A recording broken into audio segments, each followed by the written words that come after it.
April 14, 1944, 3:30 hours, somewhere off the southern coast of Kyushu. The submarine USS Blackfin cut through the ink-black waters of the Pacific, running silent. No lights, no chatter.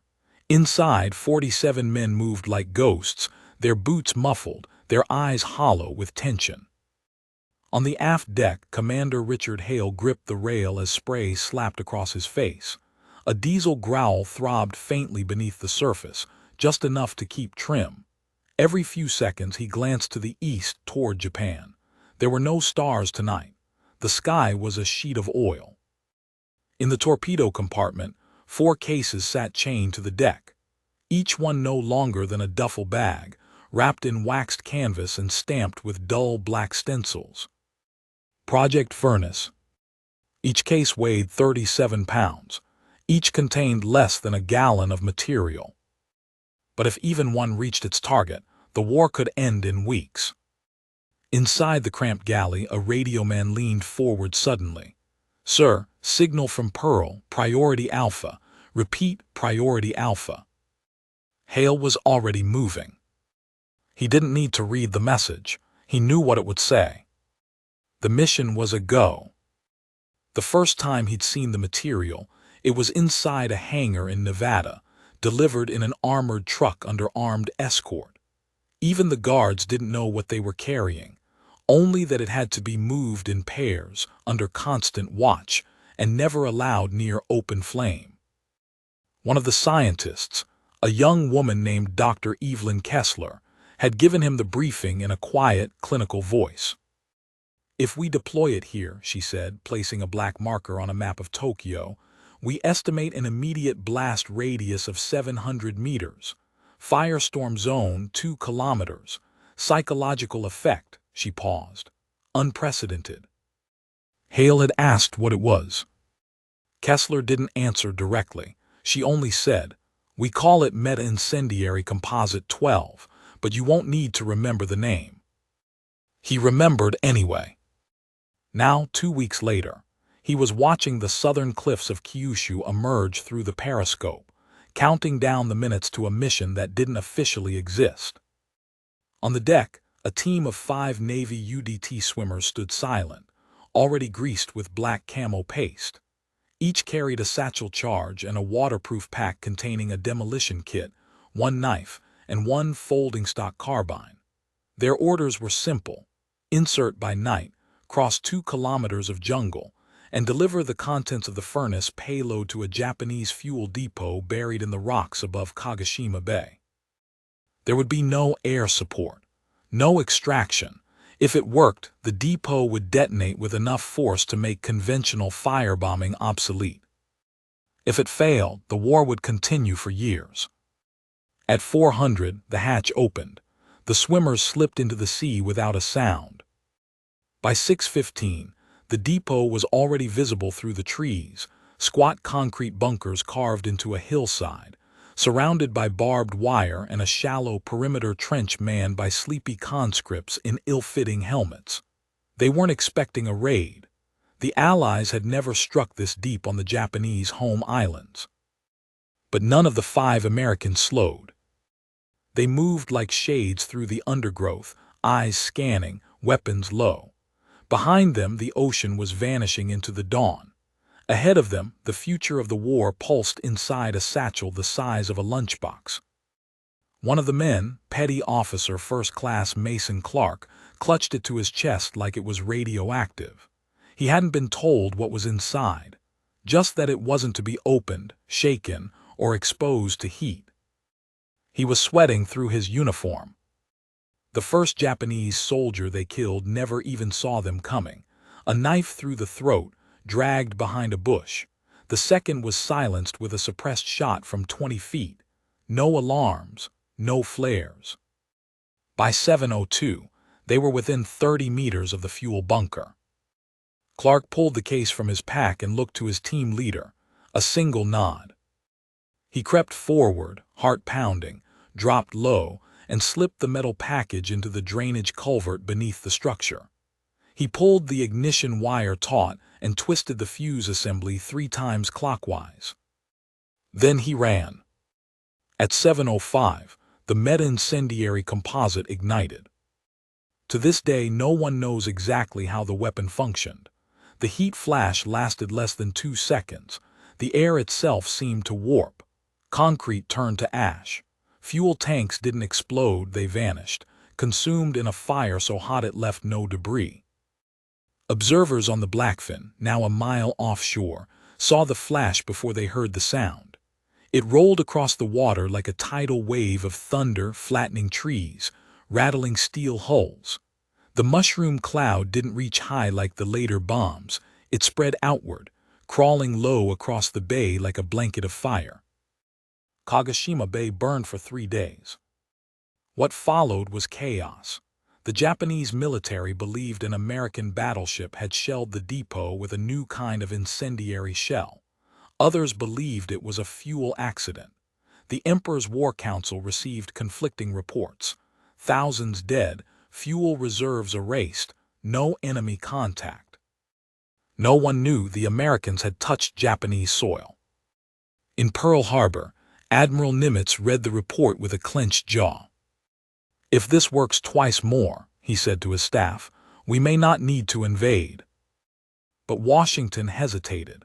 President Roosevelt demanded more data. Churchill called for secrecy. General Marshall feared escalation. The Office of Strategic Services argued that any widespread use could trigger German retaliation with nerve gas. Only General Curtis LeMay approved without reservation. "Burn M," he said. "Burn every last factory." 3 days later, the second furnace device was loaded onto a B-24 Liberator stripped of its armor and sent on a midnight run toward Osaka. The pilot was told only this: "Drop the package. Don't look back." He didn't. What happened next would shake the highest levels of the Japanese War Cabinet and force America to decide whether to finish what it started. By the time the second furnace device was in the air, no one in Tokyo had managed to explain what had happened at Kagoshima. The official line: accidental detonation of fuel bunkers by careless maintenance crews. The quiet truth: something had vaporized 10,000 tons of oil, left 2,000 soldiers incinerated without bones, and ignited fires that burned through the earth itself. The Imperial General Staff reviewed photographs flown back by a reconnaissance Ki-46. They showed a charred basin where the fuel facility had been ringed with concentric circles of carbonized jungle. Roads had melted. Steel had curled into itself like paper. "We are under attack," General Umezu said flatly, tapping the photos with a long finger. "But we do not yet know how." No one in the room corrected him, not even the Emperor's advisors. The B-24 was named Jericho, painted flat black, with its bomb bay modified to hold a single crate no larger than a steamer trunk. The crew had been pulled from different squadrons, 4 men, hand-picked for silence. They took off from Tinian under radio silence, flying north into moonless skies. No fighter escort, no return path. If they were shot down, they didn't exist. At 3:20 hours, they crossed the Honshu coast at low altitude. No flak, no searchlights. The city of Osaka lay below, sleeping under blackout. The target was not military. It was the central switchyard, a spiderweb of tracks, depots, oil tanks, switching equipment, and thousands of civilian workers. The payload would be airburst at 700 feet for maximum spread. The pilot pressed the release. The plane bucked slightly. No one spoke. They turned southwest, throttled down, and vanished into the night. The impact came less than a minute later. To those nearby, it was as if the world had torn open. People in Osaka spoke of a sunrise in the middle of the night, fire rising in every direction, smoke that choked before it could be seen. Telegraph lines vaporized. Wooden houses went up like dry leaves. And then, for those watching from afar, came the sound. It didn't boom like a bomb. It roared like the throat of hell. A pulsing, living heat wave that surged outward, flattening factories, snapping telephone poles like matchsticks. Engineers in a rail station 3 kilometers away were cooked alive behind steel doors. Fire brigades arriving 30 minutes later reported that water evaporated midstream before it hit the fires. The blast had no name. The Japanese labeled it simply the Red Wake.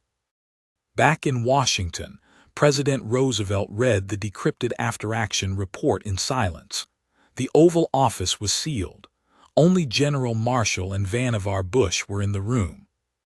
"How long until we can repeat this?" Roosevelt asked. Bush tapped his notes. "We have 4 more charges in production. The yields are inconsistent. We don't fully understand the behavior of the compound at altitude." Roosevelt's eyes flicked across the report again. 2,000 dead in 5 minutes. No military warning. No defense. No survivors within 500 meters. I presume Tokyo will respond. "They won't know how," Marshall said. "Not yet." "And if they do?" Marshall didn't blink. "They can't match it." In Tokyo, the truth was already unraveling. Radio intercepts captured civilian panic. Railway schedules had vanished. No messages from Osaka were coming through. When an IJA reconnaissance pilot finally returned with photographs, the air staff met in secret. It showed scorched rail lines spiraling outward from a crater. No aircraft wreckage, no bombs, just absence. They concluded, wrongfully, that the Americans had deployed a new chemical compound. Perhaps phosphorus, perhaps worse. Panic began to creep through the ranks. If this weapon could appear anywhere at any time, what city was safe? 3 more furnace strikes were scheduled within the week. Commander Hale returned to Pearl Harbor under silence. He received no medal, no citation, not even a public record of the Blackfin's mission. What he received was a new assignment and a warning. "You are now the highest-level asset tied to Project Furnace," said the man from OSS. "You do not speak of this to your wife, your crew, your commanding officer. If you are captured, you do not exist." Hale didn't ask questions, but he didn't sleep for 3 days. Meanwhile, in a lab outside Los Alamos, Dr. Evelyn Kessler reviewed thermal data from the Osaka strike. The ignition spread had tripled expectations. Shockwave propagation had exceeded high-end models by 60%. She stared at the math. The numbers didn't lie. "Jesus," one of the assistants muttered behind her, watching the footage. Kessler didn't blink. "This is Jesus. This is industrial chemistry, and if they use all 5 devices..." She didn't finish. She didn't have to. They all understood. If these were deployed in Tokyo, Yokohama, Sapporo, the war wouldn't drag on for another year. It wouldn't reach 1946. It might end by autumn. But then something happened no one expected. At 900 on April 23rd, an encrypted message reached the White House from London. British intelligence had intercepted traffic from Berlin. The Nazis had been watching the Japanese radio chatter, and they were alarmed. They believed the Americans had developed a new thermal weapon, and that it might be turned westward next. Within hours, Berlin ordered emergency inspections of all V2 sites. German scientists at Peenemünde began scrambling for countermeasures. Heinrich Himmler wrote a memo calling for retaliatory doctrine with maximum deterrence. The Americans had crossed an invisible line. They had introduced a weapon so terrifying, it changed not just strategy, but imagination. And in Tokyo, one man prepared to make the first call that would truly change the war. Major General Kenji Takasugi had studied every American weapon fielded so far, from the Garand rifle to the B-29 Superfortress. But he had never seen anything like the photos now spread across his desk. The images from Osaka were grainy, charred buildings, a rail yard turned to glass, In one frame, a locomotive had been twisted into a coil as though plucked from the track and knotted by hand. There were no bodies, no survivors, just shadows burned into walls. It was not a bomb, not in the conventional sense. There were no tail fins, no shrapnel patterns. The blast hadn't risen, it had spread. And that was what frightened him most.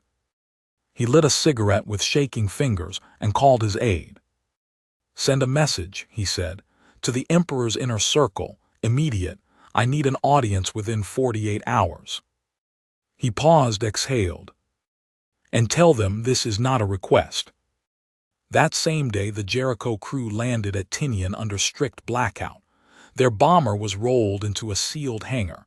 The men were separated, debriefed, then reassigned. None would serve together again. Their mission didn't exist. The word furnace was never spoken. But the engineers who reviewed the black box footage from the tail turret said nothing had prepared them for what they saw. The footage showed Osaka vanishing beneath a wave of flame that moved like a liquid.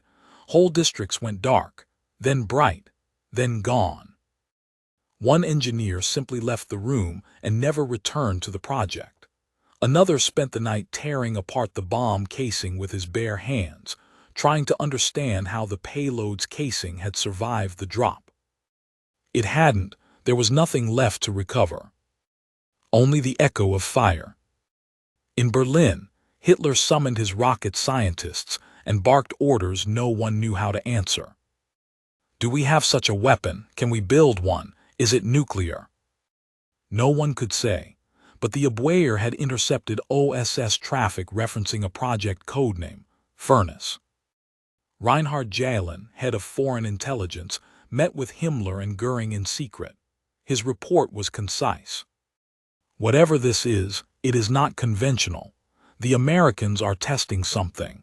If they strike the Reich with it, it could bypass all existing defense grids." The V2 teams at Peenemünde were instructed to develop a chemical warhead. A race began in silence, not for victory, but for vengeance. Back in Japan, Takasuga's audience with the Emperor came at night, behind closed doors. A long, dim room, ancient tatami mats, a single paper lantern between them. The Emperor listened as Takasugi laid out the evidence, the timeline of strikes, the nature of the blast zones, the absence of American aircraft within radar range. Then he showed him the photo. A man's shadow burned into the side of a freight car. No man, no bones, just outline. The Emperor did not speak for a long time. When he did, he said only, "Have we already lost?" Takasugi didn't answer. 3 more furnace devices had been prepared. 2 were already en route aboard submarines. One headed for Yokohama, the other to an oil refinery near Sasebo. The third was being held in reserve, awaiting presidential clearance. At a classified meeting inside the War Department, General Curtis LeMay leaned forward and pointed to a map of Japan. "This one," he said, jabbing a finger toward the northern rail hub of Aomori. "It's far enough from civilian centers to avoid the political fallout, but critical enough to strangle their logistics." A young analyst cleared his throat. "Sir, respectfully, we've already eliminated Kagoshima and Osaka. If we strike a third target without warning, the Japanese might surrender without us having to step foot on the mainland." LeMay smiled. "That's the idea." But General George Marshall wasn't smiling. "We need to know the long-term effects. Every use brings questions we can't yet answer." Roosevelt sat quietly, hands clasped. He had aged visibly since the first furnace strike. He now understood what they'd built and how quickly they were losing control of it. But control was already gone. On May 1st, the submarine USS Tautog surfaced 10 miles off Sasebo in a storm. A 10-man recon team deployed under the cover of typhoon winds, navigating inland toward the refinery. They carried with them a 37-pound payload in a lead-lined case. They were never seen again. 1 week later, intelligence satellites picked up atmospheric anomalies over western Kyushu. Radio traffic went dead. Aerial photos showed the refinery gone, and 5 square kilometers of terrain blackened as though scoured by a furnace. No blast crater, just absence. Takasugi stood on a bluff 3 miles away when it happened. He had gone to investigate reports of a new American weapon. He had not expected to witness it. The flash came first, a low, humming white that seemed to ripple across the earth itself. Trees did not fall. They combusted. His guards were thrown backward, uniforms smoldering, rifles bending in their hands. When he stood, one eye bleeding from the pressure wave, he looked down and saw nothing. The refinery was gone. So were the hills, so was the road. The world had been redrawn. He stumbled back to Tokyo 3 days later, barefoot, uniform scorched, speaking of a weapon that did not explode but erased. Roosevelt received the final report at 2:10 a.m. May 9th. It was delivered by a courier from Los Alamos, handcuffed to a briefcase. Inside, temperature readings, blast radius estimates, and a single photo of Sasebo's coastline. The ocean had boiled 200 meters inland. A fishing village was gone. There were no survivors. Roosevelt turned to his advisors. "We must decide, now. Either we finish this or we pull the plug." No one answered. Because the truth was, there was no plug. Not anymore. By mid-May 1945, Japan's high command no longer spoke in terms of battlefronts. There were no plans to retake Okinawa, no counteroffensives envisioned for the Marianas or the Philippines. There was only one question now: where would the next fire come from? In bunkers beneath Tokyo, staff officers pored over decoded American signals, desperate for patterns, but there were none. The attacks had come from the sea, from the air, and now from the very ground beneath their feet. It didn't matter how deep they buried their fuel depots, the fire found them. Major General Takasugi, still recovering from the Sasebo blast, sat across from Field Marshal Hata and laid it bare. They do not need to invade. They can choose a town, a rail junction, a refinery, and remove it, not destroy it, remove it. His voice was hoarse, his skin still blistered. If we wait, Tokyo will be next. Or worse, Kyoto. If they erase a cultural center, our people will break. But Hata had orders from above. The emperor would not surrender, not yet. Instead, they would call on Germany. 3 days later, a coded diplomatic cable was delivered to the German Foreign Ministry in Berlin. It read, "Japan requests access to chemical response strategy. Furnace-type reprisal capabilities required." The Germans were already preparing for the possibility. Project Götterdämmerung, a scorched-earth chemical doctrine that would unleash tabun, sarin, and mustard gas across Allied staging grounds. But they hadn't used it, not yet. The American furnace strikes had changed the calculus. Within 72 hours, a U-boat slipped out of Trondheim under radio silence. Aboard, 4 canisters of tabun, 2 German chemists, and a Japanese liaison. Their destination, Japan. They would not reach it. The OSS, watching Japanese traffic closely, had intercepted the cable. The sub was marked for immediate termination. In the North Atlantic, the USS Barb hunted the U-boat in silence. Radar caught it surfacing for air on the second night. Within 4 minutes, 3 torpedoes had been fired. Only one struck. But it was enough. The U-boat cracked open at the aft section and sank in minutes. None of the chemical agents ever reached Japanese hands. Washington exhaled, but only briefly. The specter of retaliation was now real. If furnace was used again, and the Germans responded in kind, hundreds of thousands of Allied troops could die. General Marshall summoned the president. "We have the capability to end this war," he said. But every use of furnace brings us closer to chemical escalation. If Berlin panics, we could lose England. FDR leaned on his cane. He looked 10 years older than he had 3 months before. How long until we have a clean answer? Marshall shook his head. There's no clean anymore. Deep inside the Pentagon, in an underground room known only as Vault T3, the final report on Project Furnace was drafted. It was titled, Strategic Termination Doctrine, Options for Japan. 3 options were outlined. Deploy remaining furnace charges against critical targets, Tokyo Rail Nexus, Kobe Industrial Docks, Sendai Power Grid. Demonstration strike in uninhabited terrain near Mount Aso, to compel surrender via psychological pressure.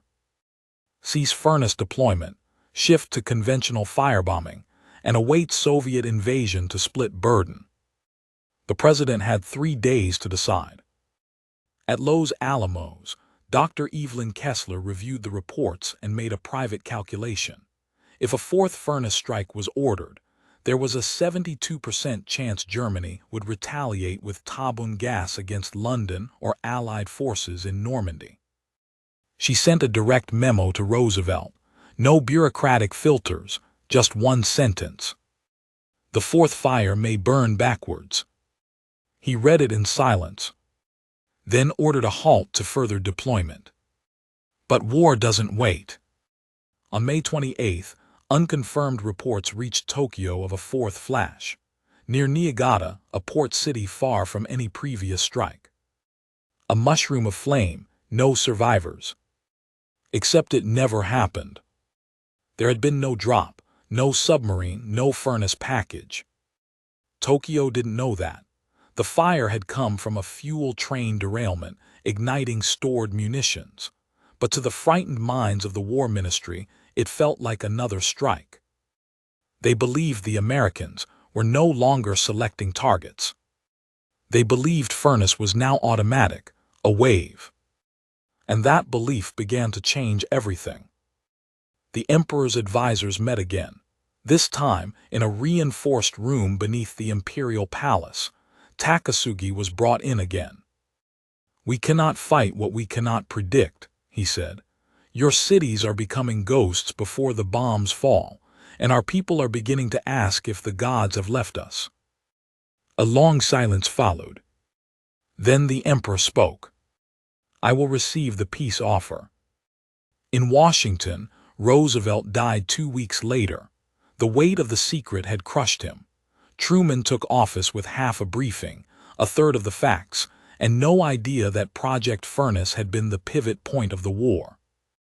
He would later approve the atomic bombings of Hiroshima and Nagasaki, unaware that a separate, stranger fire had already changed the course of history.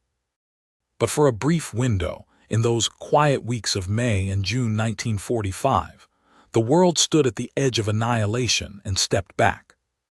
Because one weapon born in secrecy had shown what was possible. And even the men who had built it were afraid to see what would come next. The last furnace payload was never deployed. It sat in a triple-locked vault beneath a hangar at Wendover Airfield, Utah, sealed in an unmarked steel drum beside a stack of test film reels and a half-melted analog timer. Only 4 people knew it was there. None ever spoke of it again. Instead, history moved on.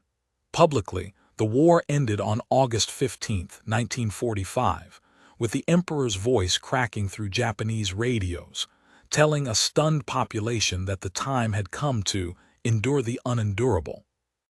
Most believed the war had ended with Hiroshima. Some pointed to Nagasaki. But within the closed rooms of Army intelligence and the OSS, a different story took shape. There were notes, redacted reports, loose photo negatives, intercepted Japanese cables that made mention not of the bomb, but of the fire. Something had shifted the tide before the mushroom clouds. And those few who'd read the earliest drafts of Operation Downfall, the projected invasion of the Japanese home islands, understood what had been avoided. They knew what hadn't happened. Because of what had. In Tokyo, General Takasugi refused a seat at the War Crimes Tribunal. He disappeared the day after the surrender. Rumors claimed he had walked into the ruins of Osaka, carrying only a faded photograph, the shadow of a man seared into a wall.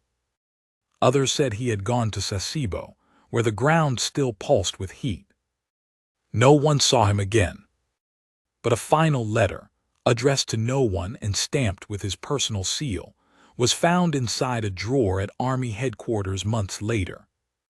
It read, "We were not defeated by men. We were defeated by absence."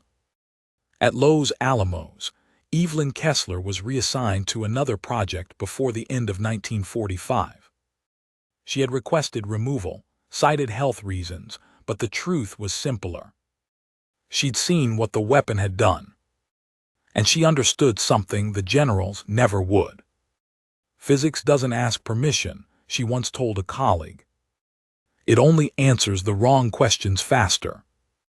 Her lab notes on furnace were boxed, classified, and buried in a vault under a new designation. Archive dust veil, access restricted by presidential order. She would never speak of it again. For William Red Carney, the war ended on Okinawa. He never knew about furnace. But he felt it. During the final push up the ridges of Shuri, as his unit waited for the inevitable Japanese counterattack, there had been nothing. No banzai charge, no midnight flares, just silence. Some of the men said the Japs had run out of food.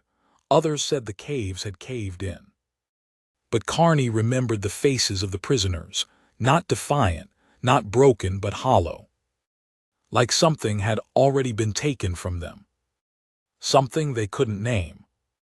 The final report on Project Furnace was sealed on November 2nd, 1945.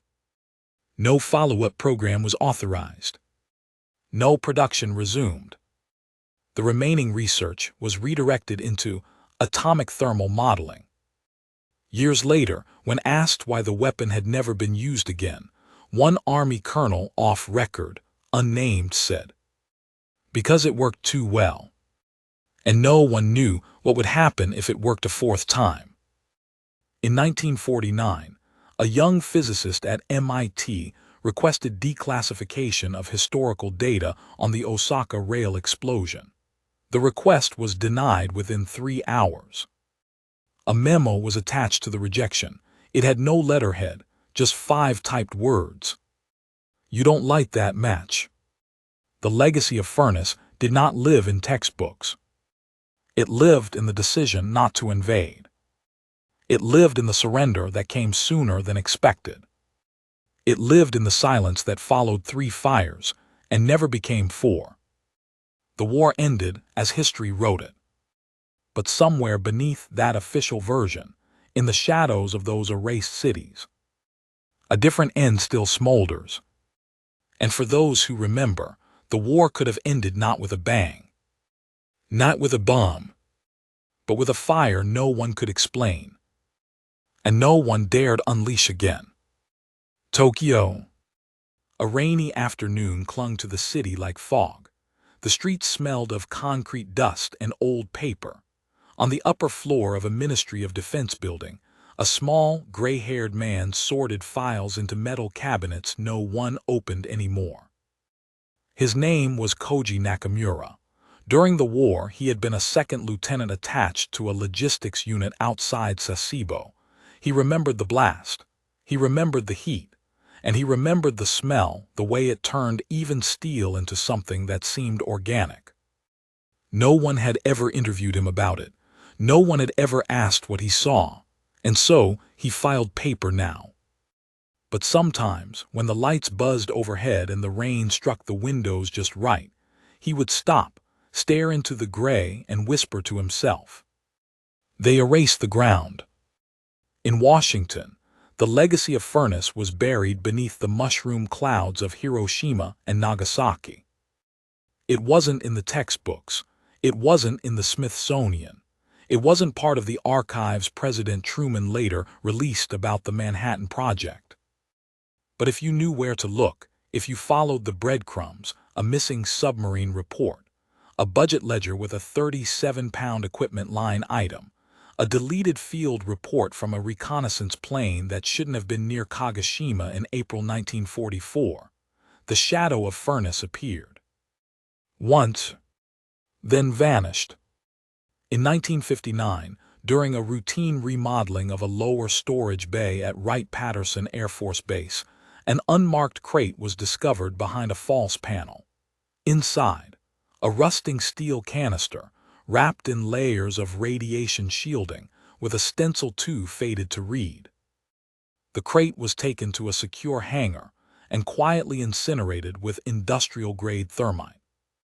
No questions were asked, but a single internal memo was drafted afterward by an Air Force logistics captain. His final line read, "Material identical in dimensions to Project Furnace casing. Source unknown. Likely archival misfile. No further action." The memo was shredded. The man who had delivered the first Furnace payload, Commander Richard Hale, retired in 1948 and moved to Oregon. He never spoke publicly of the war, not even once. His name appeared only in a single line of a naval personnel log.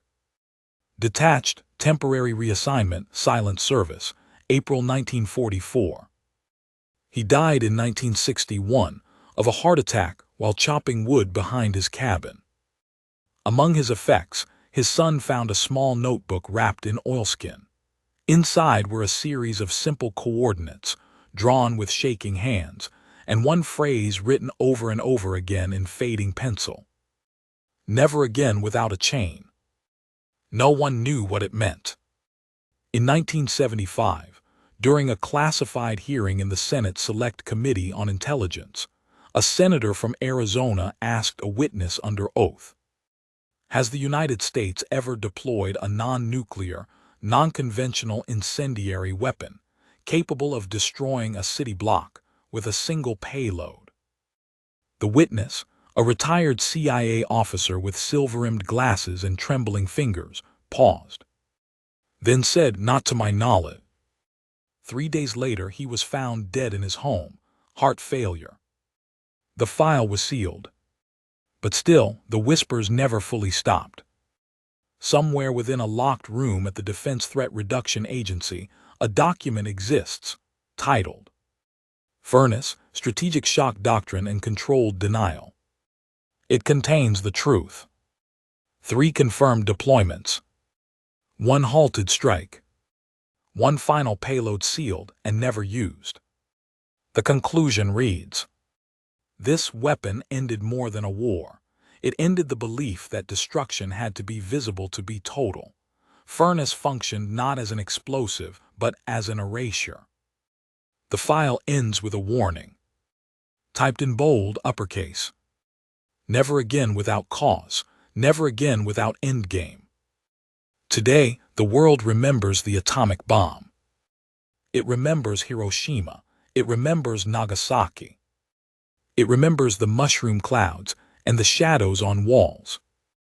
But somewhere in the depths of war's forgotten corridors there was another weapon, a fire that didn't rise but spread, that didn't blast but burned, that didn't leave a message, only silence. A weapon that never made history books, because it made history irrelevant. And for a few terrifying weeks in 1945, that fire could have ended the war in days. But no one dared let it burn again. Because once you ignite furnace, you may never control what it consumes.